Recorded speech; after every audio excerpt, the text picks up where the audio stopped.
Happy football, everybody, and welcome to the 2012 KHQA Pigskin Preview, a bit of an annual tradition around here as we warm it up for the coming season, which, believe it or not, is less than a week away. And we want you to be informed, educated, and entertained before you head on out to the Friday Night Lights. So Ross Green and myself, we've been barnstorming the entire Tri-States for the better part of the last 2 weeks, doing a little research for you, if you will, trying to figure out who the top teams in the area are that you need to see and who gives you the best bang for your ticket buck. That's what you'll see here tonight. Over the next hour, we're going to count down the top 10 teams in our area, 10 through 1, so you know exactly who it is that should be reckoned with out on the Tri-State gridiron this season. But before we get to that, we're going to do the same process with individual players, and we start off our countdown right now with a young man who led the entire state of Iowa last season in interceptions. We kick off our tremendous 10 list with the area's top returning quarterback, Keokuk's Darian Sanders, who led the state of Iowa in interceptions as a junior with 10 picks, including 3 in the end zone, 2 of them in the Chiefs' playoff loss at Norwalk.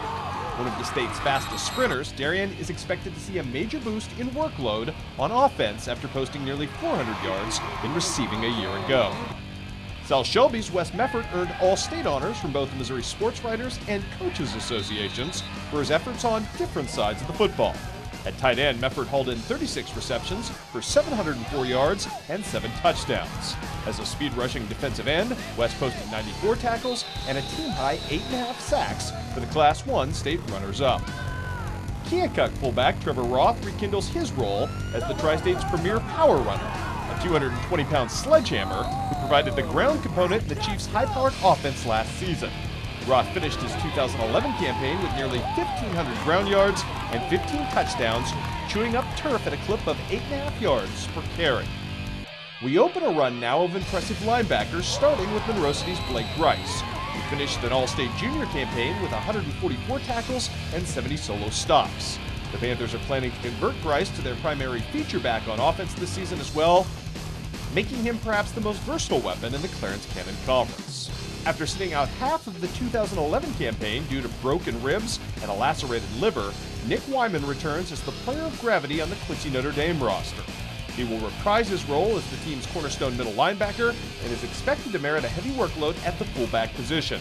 And Division I colleges, Western Illinois among them, have already come a-courting for this last in a great family football legacy.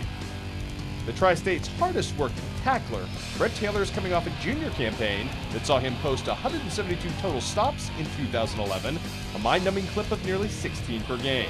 The Macomb senior shed nearly 20 pounds in the offseason to up his fitness level and is now being courted by a host of Division I programs, including again his hometown Western Illinois Leathernecks. Perhaps the most gifted pure running back in Tri-State football, Quincy High's Malik Robbins checks in at the 4th spot on our list. Just a junior, Malik rushed for better than 6 yards a carry a year ago in the rough-and-tumble Western Big Six Conference and scored 11 touchdowns. You can make it 3 Keokuk Chiefs in our top 10 for 2012 as we install Gabe Vandenberg as the top quarterback in all of Tri-State football and our number 3 overall pick on the individual power poll. The Chief senior passed for 1,900 total yards last season and 27 touchdowns, while throwing just 6 interceptions. Jacksonville tight end, defensive end Dalton Keene may well be the most frightening physical specimen to emerge from Tri-State football in the better part of the last decade. The Crimson senior has scholarship offers from a host of Division I schools that include Cincinnati and Central Michigan. At 6'5" and 250 pounds, Keene posted 54 receptions for 819 yards and 6 touchdowns a year ago. Hannibal two-time All-State safety Caleb Bienick rounds out our list of luminaries. The latest stellar defensive back off the Hannibal assembly line, Bienick finished with 95 ferocious tackles a year ago and 5 interceptions aback the Pirate defense. Which brings us now to the matter of the KHQA 2012 Preseason Player of the Year, who's probably no secret to you if you've been following college recruiting at all. We introduce you now to the newest Iowa State Cyclone and our 2012 KHQA Preseason Player of the Year, Mr. Nick Sievers of Macomb. In the early stage of my recruiting, I was a little underweight, so I hit the gym pretty hard and gained about 40 pounds in the off-season. So that was the biggest thing, was they liked my feet, but they didn't know how my feet would be once I gained some weight. So the biggest part was putting some weight on and just the athletic ability, you know, to be able to play line, but also to move around. Do you think playing basketball has helped you? I mean, because obviously there are not a lot of guys with your footwork. Yeah, I mean, basketball has helped me tremendously. I mean, as far as you know, working on my quickness, working on my feet. I mean, the feet work you learn in basketball is unlike anything else. You knew pretty early it was going to be as an offensive lineman going forward. That was okay with you, because I know you've excelled on both sides of the ball. Yes, I love offensive line. I mean, the feeling I get watching a running back score, I think is just as good or even better is when the feeling they get when they score. So I mean, it's a great feeling. I mean, sacking the quarterback's fun, but just the feeling of working together as offensive line and just scoring touchdowns is great. I mean, Jack Cornell 4 years ago, 5 years ago, was in a position you were in. Have you allowed yourself to even think down the road a little bit about what might be out there for you if you get the right college and right situation? I mean, I've noticed that. I mean, being at the Do or Die game, I got a chance to see him there, and I've talked to him a few times, and he's definitely a great role model, someone I look up to really, and his story, you know, someone making it big from this area is amazing. And I mean, if I was ever lucky enough to do that someday, that'd be tremendous, a dream come true. What's your goal going into this year personally? The playoff run, obviously last year was amazing, so I'd love to make another deep run to the playoffs if possible. But I think, I mean, just making the playoffs and having a somewhere between 7-2, 9-0 record would be outstanding. It kind of shifts onto your shoulders, onto Brett's shoulders a little bit from what, you know, Reed and Chris and everybody did last year. Do you relish that leadership role? Yeah, I mean, it's definitely something we're not used to, having Reed on the team. Everyone knows Reed's the leader, so it's definitely something that's going to be new to me and Brett. But I mean, we'll embrace it, and we're definitely ready to take on the role as the leader of the team. There will be expectations for you guys based on the fact that you guys are basically here, and there's not a lot of people who have Division I caliber players at the positions you do. Do you embrace that, I guess? How do you deal with expectation this year, Nick? I mean, it's definitely something that you embrace. It's, you know, keeps you working hard, keeps you humble, you know, because you just got to keep working, because, you know, you're never going to reach the top, so you got to keep working. And we're just getting warmed up here on the 2012 KHQA Pigskin Preview. Coming up next, we start our countdown with the 10th and 9th best teams in our area, a pair of local powers who know each other very well. In fact, they'll be meeting in week number 1.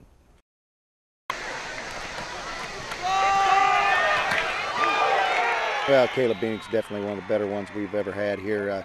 You're talking about kids that got over 200 tackles, and he's not into his senior season yet. So, you know, we've had some great defensive backs, but he ranks right up there with those. Just the speed of Caleb going to the ball. You know, you see everyone going, and then Caleb just busting through there and making tackles. You know, it's pretty cool to watch. As foundation pieces go, Caleb Bienick is about as good as it gets in tri-state football. The two-time All-State selection sets the tone for the Hannibal Pirates, and the tone he'd like to set this year for his team is one with more immediacy. More selfishly, he'd like to beat Quincy Notre Dame just once before his career is over. That's our first goal every year, then it's conference and it's districts and hopefully making the playoffs. But Notre Dame's definitely first goal. Well, it is the first game this season. You always want to start off on the right foot, so it's a really important game in this season, and the rivalry is also adds a little incentive for us to win. It's going to be a really good game. We hope we can pull it out this year. I look at every season one game at a time, and if you come off with the first game on the right foot with a dominating experience, then it's all positive after that, and you grow on that. Just like we did last year, we just didn't come off as good, so we had to grow to get good. If we come off good this year, we'll grow and we'll be better. And better will start, appropriately enough, with a talented and experienced defense that makes no secret of its intentions. It's all about physical football up here, and you hit people and they're gonna want to quit, and that's how we play the game. Yeah, we're little, but we hit hard. I mean, we're fast. That makes up for a lot of things. I mean, if you make a mistake, you got the speed to correct it. As has become its custom, Hannibal will hang its hat on its secondary, where Caleb Bienick isn't the only impact player anymore. In fact, Elijah Harrison is already showing signs of being the Pirates' next big thing. Elijah had a great year. You know, started the year a little bit timid, ended the year being an all-conference, all-district defensive back as a sophomore. So, you know, we expect big things from him also. The Pirates will boast a pair of rookie linebackers, but their job should be made easier by the protection they receive up front. A defensive line, we've got several back. You know, we lost one or two up front, but Borgmeyer's back after a great season. You know, we've got Austin Davis back at defensive end. He started several games. Zach Riley's back. He started several games at defensive end. So, you know, we feel like defensive line-wise, you know, we may be a step ahead of where we were last year. Conversely, with just 3 starters back, the development of the offense will make or break Hannibal's season. On the positive side, there's an all-state lineman to build around in Jacob Borgmeyer, a running back pool that goes at least 8 deep, and arguably the team's most pedigreed returning quarterback in the last 10 years in Dalton Powell. Well, I think the experience is definitely going to help, just being in the same position, knowing that it's my job and I got to do it. We had a pretty good off season. Every group's a little bit different. Because of the way things went in the summer, I think between our passing leagues and other things, we're pretty advanced as compared to some years. But every year is different. I never know how they're going to respond when we start two-a-day practice. I never know how it's going to go, so we just kind of play it by ear. But so far, so good. Yeah, I've been waiting more than 9 months. Been working hard in the off season, going to a bunch of camps. But like I said, last year I just had to stay on the sideline and coach, and it made things really difficult. And I'm just excited to get back out on the field. Nick Wyman's a special kid. I mean, he's the the face of this football program. It's what it's all about, and he's just a hard-nosed, hard-working kid. I mean, he's quick on his feet. Obviously, he sees holes when he's on the offensive side of the ball, and then defensively, he has an idea where the football is going to go, and he'll come and he'll hit you. And we're awful proud he's here, and I've known him since he was just a little bitty boy. And obviously, he's not a little bitty boy anymore. He's a man, and when he brings you, he's going to hit you. Nick Wyman returns from an injury-shortened junior campaign to spearhead a defensive front eight at Quincy Notre Dame that is chock full of experience.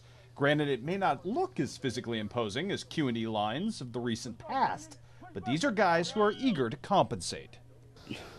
I think being a little over the edge, crazy a little bit, that kind of helps you in the long run. Doesn't matter how big you are. We discovered that if we use what we have, we can really make a difference. I mean, we don't have to be huge like we've been in the past. We can still make plays, and guys like Jeremy and Jack have really been doing that lately, and I think the season, you'll see a lot of that. Defensively, we've got a lot of players, and because of last year's injuries, a lot of players that probably would not have seen the field had to play for us, and I think that's what makes this football program pretty special. The idea when a lot of people thought we would be done because of injuries, our players rose up and played harder together than ever, and we were able to continue to win football games. And so players that wouldn't have seen the field got playing time. The injured ones are back, and we've got defensively 18 to 22 guys that saw time last year that will help this team have success. Right. We all like to hit each other, so I mean, once we get to hit other people, it's 10 times better, and that's what we look forward to, is hitting people. The Raiders aren't hurting on offense either, with 8 starters back there, including many of the key cogs who drove this team to over 290 yards a night rushing last fall. Yeah, they're very fast up front, hard workers.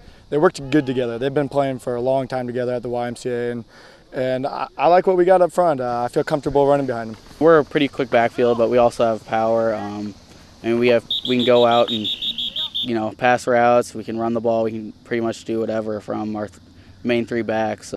The final piece of that puzzle may be sorting out an open audition at quarterback. Well, I tell you, Matt and Joe both had great scrimmage today. We're awful proud of them. Did a lot of things well. We ran our fakes in the backfield probably even better than we ever did last year. Thought they made good decisions, and I thought they were vertical-wise. They were able to throw the football down the field better than we have been in a long time. So it was awful fun to watch. But who's the starter? Who knows? We don't know that at this point. Do we have a I don't think we have a controversy. I think we just got 2 guys that we're blessed to have 2 guys. A lot of high schools may only have 1 guy to work with, or maybe even nobody. Bottom line, shifting personnel or not, it appears to be business as usual once again in 2012 at 10th and Jackson. Well, again, Chris, 21st year I'm blessed, and I understand, and I'm as far as I'm concerned, the best high school football program in the state of Illinois. But I work that way. My players work that way. There's pressure on us every year. And again, there's no time that we come to work that we don't believe that we're supposed to win, that we're pressured. And that's what it's supposed to be about.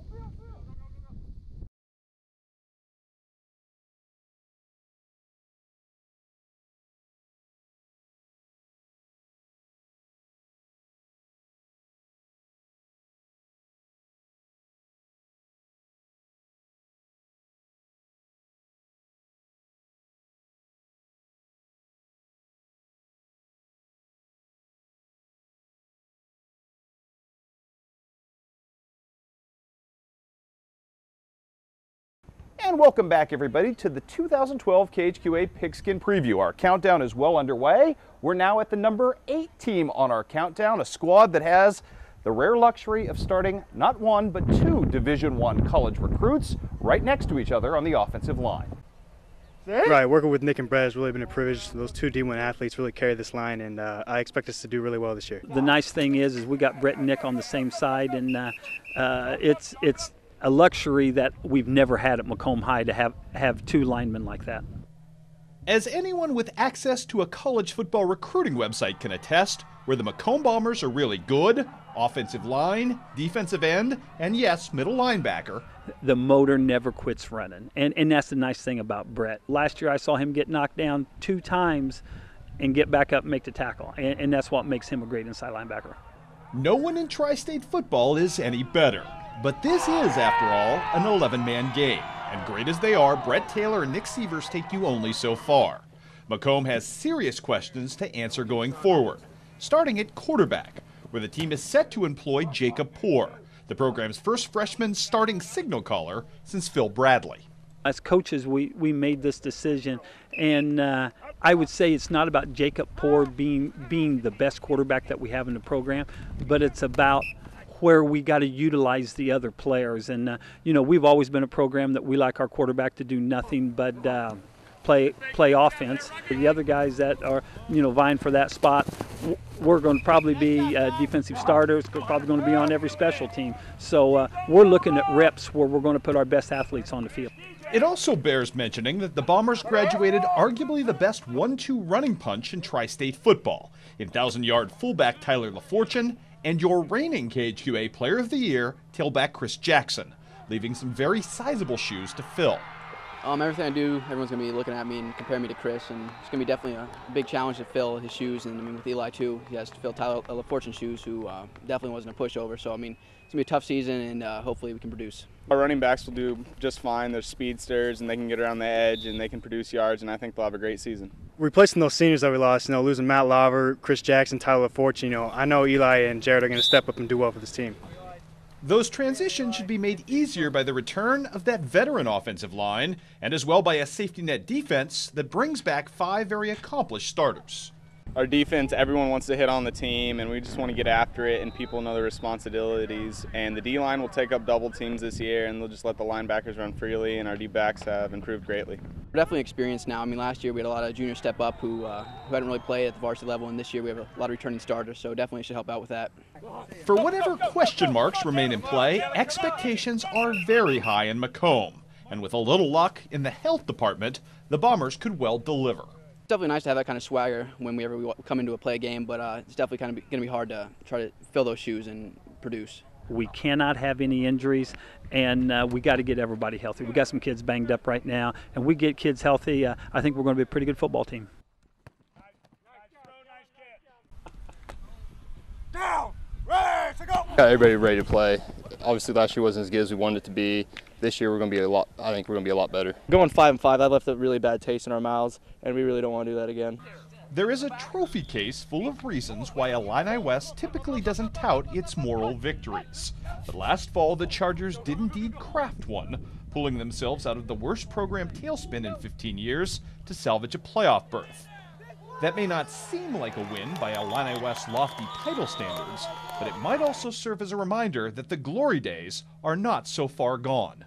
Well, last year, was a difficult start for us. We had some flux there at the beginning of the year with some things changing, and I thought our guys rallied nicely after about week 3 or 4. We kind of found out the things that we did, well, and we really played pretty well the last half of the season. I think that was kind of a springboard for us. I definitely think we're back to business as usual. I feel like we've set down a solid foundation for what's to come this season, and I guess we've prepared quite a bit for it. Translation, Western Illinois' one-year Charger reprieve may very well be over. Granted, there are just 7 returning starters back in the mix, but IW has an imposing defensive nucleus on which to build, one particularly strong up the middle. Yeah, we've got very solid linebackers in Biden Giddings, who was an all-conference performer for us, and Clay Houston, who was another guy who was one of our top tacklers, and then we've got Cale Carlisle, who finished the year playing a lot of linebacker for us. So we feel really good about that position.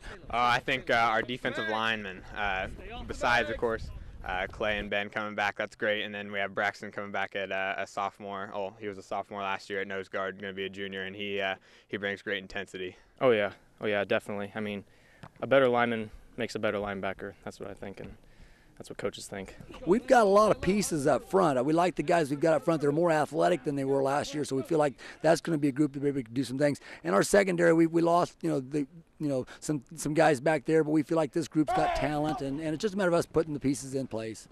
Well, the Charger offense will feature 8 new full-time starters. This is a team with weapons in weight. Alex Appel is the most pedigreed, after averaging better than 6 yards a carry in a cameo role last season. But don't sleep on the team's new signal caller, arguably its most athletic since Michael Lafferty. Well, right now, the quarterback position is kind of, not totally settled. We've had a good summer with Brody Grunwald coming out. He hasn't been out since his freshman year, but he's a tremendous athlete, and he brings some good things to the position. We've also got Braden Carroll, who's coming, who was in the program last year as a sophomore, got injured a little bit, but he's had a great summer as well. Even if they weren't weapons last year, or even close to being weapons for us last year, guys have stepped into great roles and have worked hard in the off season to become weapons that we need. We do have a pretty good array of weapons. We feel like we've got some guys who can do some things, and we really feel good about that. We feel really good about what our guys have done up front. It reminds me a lot of the 2010 team when we won state. It's really fast, really not really big, but still gonna be good. I think we've got enough speed and enough size to where we're gonna be able to do some pretty darn good things offensively. Cardinals. I learned last year that we could stick together as a team. Even though we suffered through that streak of losses, everybody came together and got us to where we went. Even though it didn't come out like we would have, we still learned that we can persevere through anything. We could have gave up after those 4 losses last year in a row, but we didn't. The character shone through these guys. They started working a little bit harder, understood what it took, and the benefits definitely outweighed the losses. The circumstances of their season read more like a cautionary tale than a Cinderella story. But in the end, Sel Shelby, a team left for dead in October, capped its November by playing in the biggest game of all. That typically doesn't happen for a squad forced to start 3 freshmen on the offensive line. But these were no ordinary freshmen. But those 3 freshmen that played last year, Ryan Larrick, Matt Mueller, and Hadley Roberts just got better, and we're hoping that they get better again this year, take a step up as a sophomore. And then you throw Riley Smits, a senior, who is probably my hardest worker in the weight room and one of the hardest workers out here, and you've got a good mix up there on the offensive line. And this now isn't your typical nucleus of returning offensive talent. The Cardinals can boast 8 starters with state championship game pedigree, including an all-state tight end in Wes Mefford, and most intriguingly, a quarterback in David Haithman, who's given Rob Wilt reason to expand the playbook. He usually puts the ball right on the money. I mean, I wouldn't want anybody else to be quarterback for me. I trust him. I've grown up with him, so I know that he's going to put the ball where I need it. We're going to throw the ball a little bit more this year. David is really matured as a quarterback. He's a great leader. He doesn't say much, but he leads by example. He doesn't get rattled. I can chew on him all I want. He just doesn't let him bother him. He's a kind of one of those coaches in the huddle, and he's going to do a good job for us this year. On paper, running back would seem to be the Cardinals' biggest question mark, now absent Sean Bertrand and Austin Hall. But the options in play this season are both intriguing and versatile. I think we can, because we got some good backs. Alex Blackford, he was hurt last year and we lost him, but I think he'll be good this year. Yeah, we got Trace Windsor. He's going to be our running back this year, and me switching in with him, but we just have lots more backs to switch in and out and keep us healthy. I don't think we're going to have that one guy that can run the ball 30, 34 times like we did last year, Sean Bertrand. But we do got several kids that can run the ball. I like Alex Blackford, Trace Windsor, Andrew Teal. We can keep going with a lot of guys that can tote the ball for us. And then we got some guys that can go catch it too. Defensively, the Cardinals do have a few more question marks to answer, particularly at linebacker. But the talent in play and the young talent moving through the system from both an outstanding sophomore and now freshman class suggests that last year's Dome visit may not have been a one-off. It's one of the things that you dream about as a little kid, just thinking about it. Never think you'd ever be there, but once it happens, it's like just hit you and you just want to win it. The expectations are a little higher this year. Coming in after you go to the Dome, everybody thinks you're going to win. I think that's a good thing for us. But we know we got a tough conference coming up, a brutal schedule this year. It's not going to be easy. It's going to be a tough road to hoe. And when the KHQA 2012 Pigskin Preview continues, we hit the 5 spot on our poll, taking a look at a team that hit enormous heartbreak at the end of a watershed season in 2011.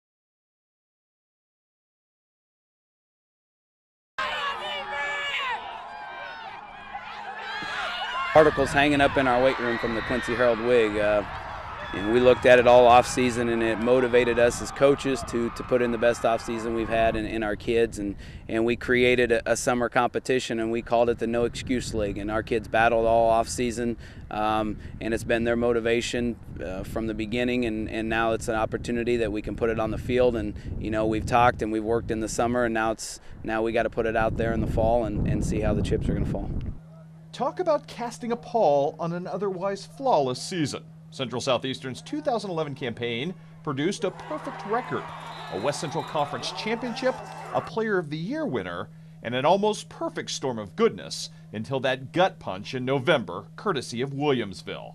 But while many of the dynamics have changed in Panther football, the graduation of marquee names, the departure of Bill Reed, there's an imperative that this group of Panthers gets back and rights that wrong. You know, it was tough because we were expecting to go farther and everything, but we definitely aren't near satisfied with what we did last year, and we just want to work harder and go farther this year.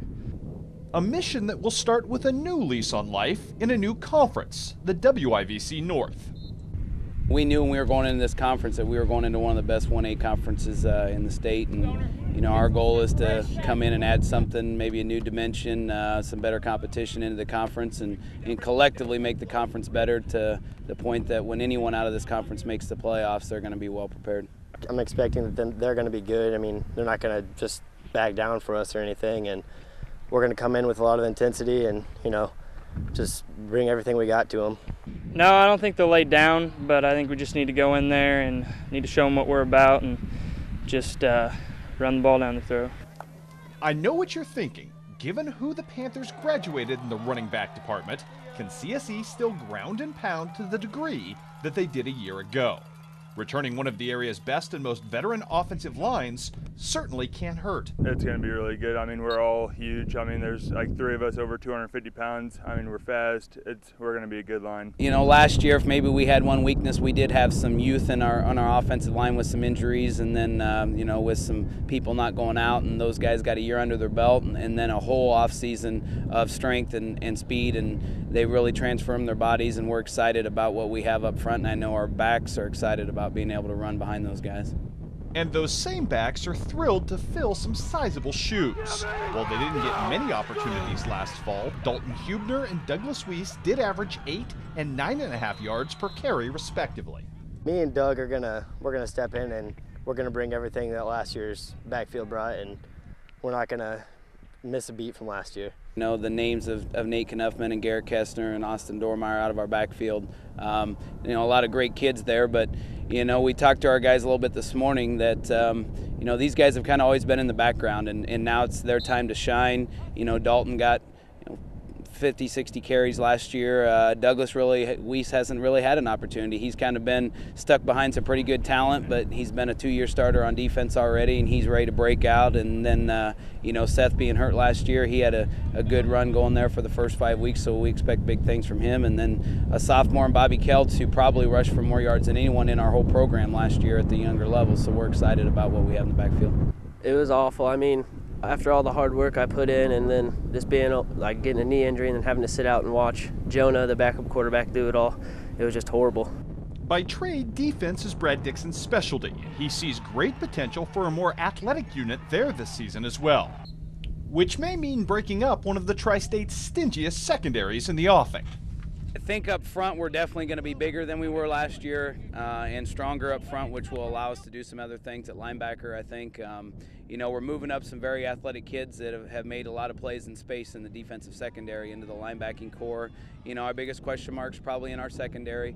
We've had some 2- and 3-year starters there the last couple of years, and with the graduation of Dormeyer and then moving Dalton and Douglas in the linebacking core. But we feel we have some quality kids in that position. But yeah, I'm excited about the things that we can do defensively this year. I mean, me and Doug are obviously moving up from secondary to linebackers, and I think we're going to not miss a beat up there from last year's linebackers. And our defensive backs are going to be just as good as last year. They're not going to miss a beat either. They're going to be right on. Obviously, like everybody's doubting us. Obviously, we aren't satisfied from last year, so this year we're just going to come out and get after it. Our guys are quite unique. I mean, they come to practice, they enjoy themselves, but even when they're enjoying themselves, they know that they have to do their work, and they're doing a really good job at working hard and doing a really good job of getting better every day. No team in Tri-State football may be easier to evaluate. If the Keokuk Chiefs can tackle even a little, there's no limit to how far this team might go. Thusly, the season could well hinge on just how well this team cultivates a new crop of linebackers, and the early returns have been positive. It is a concern, but the one thing I have to echo again is our guys have had a great offseason. We've had some linebackers that have really showed up in the summer. They've showed up the first couple of days of camp. They're flying around. They're excited, and we're really thankful for that. I mean, it makes our job easier when we can have that type of kid that shows up every day and is really working hard to step in and assume that role. That new linebacker group, led by Alex Meek, should have some help. The Chiefs return 3 interior linemen and have the added safety net of having both Dan Williams and all-area pick Darian Sanders to back them. I think this group this year will be pretty good. I think everyone's stepping up. We have a couple new corners, a couple new people out there. I think they're going to step up well and do the job. It is. Darian's a fantastic young man. I mean, he comes in, he works every single day in the off season. He shows up every day to practice. He puts his work in. I mean, he leads by example, and that's the type of kid that every coach would really dream to have, and I'm extremely fortunate to have him on our team. Doug Dodds is also blessed to return 8 starters from what was the Tri-State's most explosive offense last fall. A group that includes arguably the area's best offensive line, best quarterback in 1,900-yard passer Gabe Vandenberg, and best returning power back in Trevor Roth, who is now fully healthy after suffering a season-ending injury at Norwalk, a controversial playoff finish that still motivates this group today. As a team, it pushes us to be a lot better. Hopefully this year when we get to that situation, we'll know what we did wrong and we can improve from that. You normally don't see Trevor in a Trevor style of running back in a spread offense type thing, but it's great having him, and he's definitely a hard runner. Schedule makers didn't do you any favors out of the gate. No, I mean, we start off with Ottumwa, and then we go up and play Meepo, so it's going to be a tough role, but again, I think our guys are working hard. We're definitely going the right direction, and I think it's going to make a difference when we start on week 1.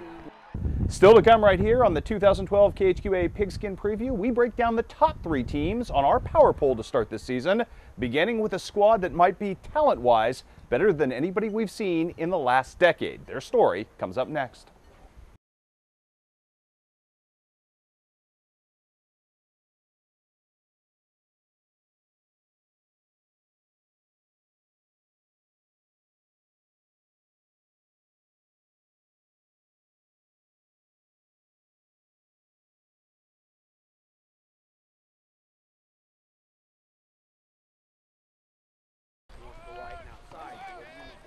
Expectations are definitely high. Our expectations internally are the same level every year. Our goal is to win a state championship. You know, people put lip service to it, but when we got here 12 years ago, people thought a winning season was out of reach. They're looking at us like they look at Griffin, and I mean that's a great comparison. I'm honored to be even thought of that, as our team is gonna hopefully be either a record setter or something, just going out with a big bang. I hope we can finish this time. No one can possibly dispute the talent, not with 20 starters returning from a team that bounced Griffin from the playoffs last fall. No, the question mark here is all about psyche. To wit, is Jacksonville finally ready to be a closer, week to week, adversity or no? Yeah, I mean, you never know what's going to happen on Friday nights with teenage kids, but you know, they know the importance of what we've got to do. They've put the effort in to get themselves mentally and physically to that stage. It's time to just go out and do it. We know this is a once-in-a-lifetime opportunity with the talent we got, and we can go very far in the playoffs, and that's what we plan on doing. That sense of urgency is most evident in the defensive progress the Crimsons have made. Put bluntly, Jacksonville's failings over the last half-decade can be directly traced to that unit's inability to make critical stops. From a pure personnel standpoint, however, there's no plausible excuse for that to happen in 2012. This team, compared to last year's team, is 100 times more confident, and then I feel like that's going to make the difference in us. We had 2 shutouts in 5 of our wins last year. You know, we were successful in forcing Griffin to punt for 7 consecutive series, but we didn't get the W in those games. So it's a situation that we've got to take a step forward. We've got to create more turnovers. The grounds has required us to be more in the weight room and be more active in that area, and we've got a lot bigger and a lot stronger, and we play with more ruthlessness. You know, part of that goes with being a little bit stouter against the run. You know, when teams are able to consistently control the ball on you to keep our offense off the field, which people tried to do, we've got to find a way on 3rd down to be better. And that, in essence, is the trick, keeping the Crimsons' high-powered offense constantly in play. It averaged 30 points per game last season, and in an effort to make that even more dynamic, Mark Grounds is moving Bryce Schnitger to quarterback and bumping 2011 starter Andy Mills out to augment what already may be the most gifted receiving core the Tri-States has ever seen. Bryce is really helping me along, and my teammates are carrying me well, so I'm just trying to adapt and be the best football player I can be. Going out to wide receiver, he is an unbelievably dynamic athlete out there that just brings a ton of intangibles. We've really had to preach selflessness, realize that you're going to get your touches based off how people try to defend. And you know, one week we might have a guy that has 10 catches. The next week he might have 2 touches. We don't care. We'll go down and make a block at the end zone if we have to. We'll come from across the field. Reggie's got the speed, so if we can get out in front of him, that's a couple big guys out there with a little bit of speed. I mean, we're not that fast. But Blake can catch the ball. He can get into space. I can do the same thing. And we have Mills, who's probably going to play some receiver for us this year. Aaron Vasquez. And I think Cody Wood, and there's numerous others that we can put in there. I mean, we have enormous depth this year. You know, it's great knowing that we've got 5 skilled guys out there that can be the one that makes a play to help us get a victory. We embrace it every day in practice. We all realize we got a really talented team, and we're coming out ready to take over the CS8 this year.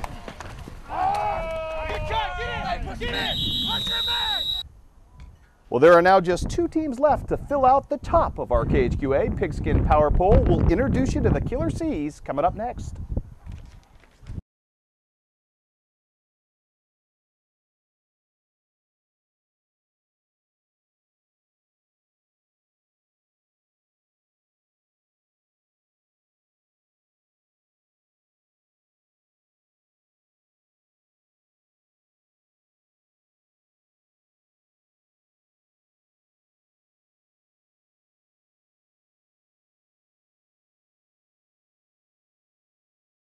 Here we go, ready? Yeah, we're always up for a challenge, and we don't back down from any challenge either. That's probably a good thing, because defending the 2011 WIVC North crown will require Blake Richardson and the Triopia Trojans to pull off an unprecedented feat, taking out the reigning West Central Conference champs as well, as 2A Power Central Southeastern now takes up residence in the North Division. Illinois football's toughest small school neighborhood just got a whole lot more crowded and a whole lot tougher. Yeah, it's going to be a lot more fun. I mean, better competition's definitely what we want. We've been looking for that for a while now, so we're excited to play good teams. Despite their graduation losses, which included an all-state offensive lineman and the Tri-State's top quarterback sack leader, the Trojans appear well-heeled for the task at hand. Our seniors that left last year, great group, had a great career here, but we also returned, well, obviously our quarterback, our leading rusher, and our leading tackler. So we have some good pieces, and our offseason went real well. I think those kids are pretty hungry to get the chance to be senior leaders on the team this year. The storylines start on offense, with 7 returnees back from a team that averaged 31 points per game a season ago. That group includes 2 legitimate headliners. Quarterback Tanner Huddleston was the model of efficiency last season, completing 60% of his attempts and throwing 17 touchdowns against just 3 interceptions. He's extremely talented, and we would like to even up, we used him last year. He did a great job. His numbers were terrific, and we would just like to build upon that. We've got to find the pieces to use, especially in the receiving core, but we think we have some options there. So we would love to incorporate the pass and use his feet to run the ball a little bit too. So yeah, we're going to try and take advantage of his talent. And as has been the custom for seemingly decades, the Trojans are loaded again in the run game, with a legitimate feature back in Derek Shoney. Derek will be our go-to guy, but we've got Cody Curry back. We've got Josh Wilhite from Virginia. Of course, Tanner's in the backfield, and then we've got a couple other backs in Matt Parker and Dean Arent, who's a transfer for us. And so we've got some options there. I mean, we have a lot of people in our backfield coming back, so I mean, we can kind of do a little more things because we're just more experienced, and we know what the main place, so we can kind of work on other things. And then our line's coming together real nice, so I like the way things are looking right now. Defensively, the Trojans have just 3 starters back, but all 3 of them are tentpole type players at each level of the defense. You're probably talking about Blake Richardson in the middle. He's a great linebacker for us and has a great career, and we expect big things with him. And then you got to also look at Dakota Longley kind of shutting one side down at his defensive end position. And with Derek Shoney at free safety on the back of our defense, so at all levels we're pretty strong. We just got to fill in some pieces around those guys. We got a lot of new kids coming up, but I feel like we have us upper class can teach the lower class how to really step into the spots. It's really our speed because we're not very big, and we really love our speed on defense. And just to fly around and have 11 hats to the ball is pretty good. And if that weren't reason enough to like Triopia, a new co-op with Virginia will give Rich Thompson even more prospects to throw at this team's state championship goals. It's going real well. I think they're glad to have a chance and opportunity to play football again. They've set out a couple of years, and they did a great job in the weight room in the off season over at their school. And they've come in, and right now they're Triopia Trojans, and we're all trying to bond together as brothers. And I think things are going well. With Concord Triopia now accounted for, that leaves, as you guessed, only Clark County left to preview. We'll explain and rationalize our pick of the Indians as the #1 team in the area for the Tri-States preseason coming up next.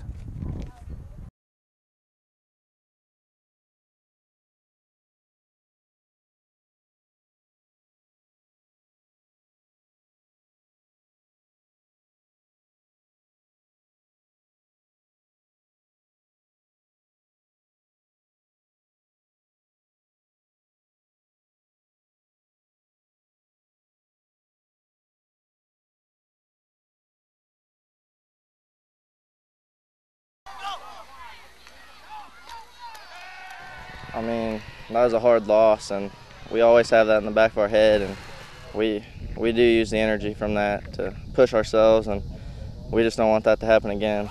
It's still in my head. I mean, I want payback, and I feel like we have the chance to get it this year, and I think we're going to.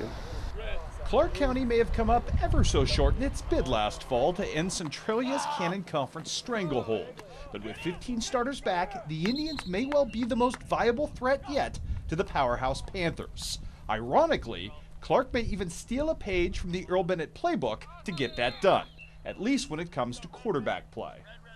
Austin, with his speed and his intelligence, with where the ball needs to be spotted, with him command up front. He's a kid that's going to be able to be like a Dax Stone's, a kid that's done a great job in our conference, year in, year out, and the top quarterbacks we've had in the last few years. The lightning-quick Egley is as dangerous as they come when a pocket breaks down. And given his offensive assets, he's no bargain when it doesn't. The Indians will protect him with 4 veteran offensive linemen. Yeah, the offensive line, they're good. We have 4 returners, and Brock Kirshner rotated a lot last year. They work hard in the weight room, and every play they go hard. And they'll front for a proven 800-yard rusher from last season in Bryce Budrew.